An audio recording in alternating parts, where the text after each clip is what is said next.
ჩვენ დავაანონსეთ განათლების რეფორმა და უცბად გაირკვა, რომ თურმე თბილისის სახელმწიფო უნივერსიტეტი ყოფილა ჰარვარდი, საქართველოს ტექნიკური უნივერსიტეტი ყოფილა კემბრიჯი და ილიას უნივერსიტეტი ყოფილა ოქსფორდი. ეს არის პასუხი იმათ, ვისაც გონიათ, რომ თან ხოცები იქნებიან, ხოცობას შეინარჩუნებენ და თან სახელმწიფო არ დაჩაგერავთ.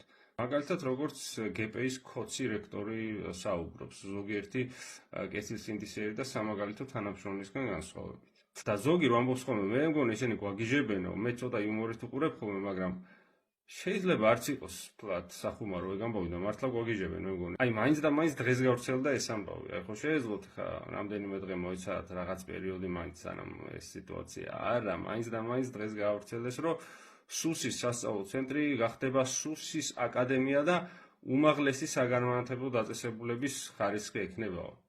ანუ თქვენ ხო გაუქმებთო, გიერთებთ ერთმანეთს და რასაც გვინდა იმას გიზავთო და სუსს ექნება თავისი უმაღლესი სასწავლებელიო ზემოდანო. აი ეს არის დამოკიდებულება და ეხლა ვიღაცები ვინც კიდე ქოცობთ და ვაიმე იქნება ბატონმა ბიძინა მაინც გვიშველოს თავისი პირადი ავტორიტეტით. აი ბატონი ბიძინა დასაკეთებს.